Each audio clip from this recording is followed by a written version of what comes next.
வணக்கம்.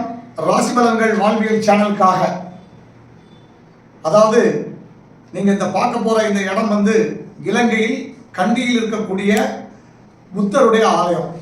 இந்த ஆலயத்துடைய சிறப்பு என்னன்னா, உலகத்திலே ஆசையே துன்பத்திற்கு அறிகுறின்னு சொன்ன புத்த மகான் மதத்தை பின்பற்றக்கூடிய அதிகமாக பின்பற்றக்கூடிய நாடு இலங்கை.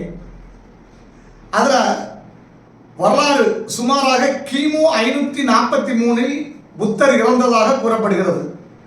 அந்த சமயத்தில் அவருக்கு நடந்த இறுதிச் சடங்கில் ஹீமா அப்படிங்கக்கூடிய அவருடைய புத்த அடியார் அந்த இறுதிச் சடங்கில் அவருடைய பல்லை எடுத்து வரார்.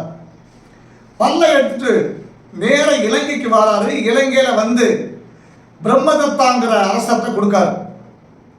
அதற்கு பின்னால் காலப்போக்கில் ராஜா தந்தா ஹேமமாலா அரசி இவர்களால் அந்த பல்லை கொண்டு, புத்தருடைய பல்லை கொண்டு கண்டியில் நாம் பார்த்து கொண்டிருக்கக்கூடிய இந்த இடத்தில் ஒரு புனித ஆலயம் நிறுவப்படுகிறது.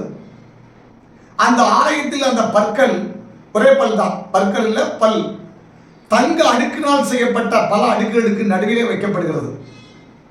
பின்னர் அந்த ஆலயத்தில் கீழ்ப்பகுதிகள், இது மேல்தட்டில் இருக்க தங்க பல்லு, கீழ்த்தட்டில் இருந்து புத்த துறவிகளால் ஒரு நாளைக்கு 3 முறை பூஜைகள் நடத்தப்படுகிறது.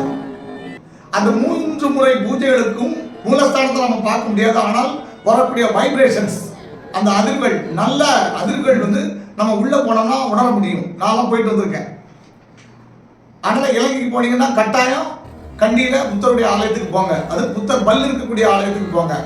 மேலும் வருடத்திற்கு ஒரு முறை ஈசாலா பெரகராங்கிற அந்த திருவிழா, ஈசாலா பெரகராங்கிற திருவிழா சிறப்பாக கொண்டாடப்படுகிறது. உலகத்திலிருந்து அனைத்து புத்த அடியார்கள், புத்த துறவிகள் அனைவரும் ஒன்று கூடுவார்கள் என்று கண்டியில். எனவே இந்த ஆலயத்துடைய சிறப்பு, அந்த பூஜைகள் நடக்கும்போது உள்ள போனீங்கன்னா அந்த உண்மையான வைப்ரேஷன் அதிர்வுகளை நாம் உணரலாம். புத்தர் பல்லெல்லாம் நம்ம பார்க்க முடியாது, மூலஸ்தானத்தையும் பார்க்க முடியாது. பூஜை நடக்கும்போது உள்ள போகலாம். அதனால கட்டாயம் நீங்க இலங்கை சென்றால் கண்டிக்கு சென்று இந்த ஆலயத்தை சென்று வழிபாடு பண்ணுங்கள்.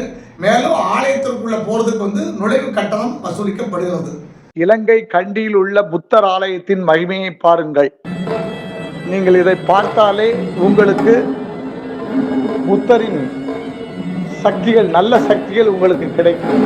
எனவே இந்த வீடியோவை முழுமையாக கண்டுகளியுங்கள். எனவே போங்க, புத்த மகானுடைய அருளை பெறுங்க. குடும்பத்திற்கு, உங்களுடைய குடும்பத்திற்கு அனைவர்களுக்கும் நல்ல ஆசீர்வாதம் உண்டாகும் என்பதை கூறி விடைபெறுகிறேன். நன்றி, வணக்கம். இந்த சேனலுடைய பதிவு பிடிச்சிருந்துச்சுன்னா லைக் பண்ணுங்க, ஷேர் பண்ணுங்க மற்றும் சப்ஸ்கிரைப் பண்ணுங்க. வாழ்க வளமுடன்.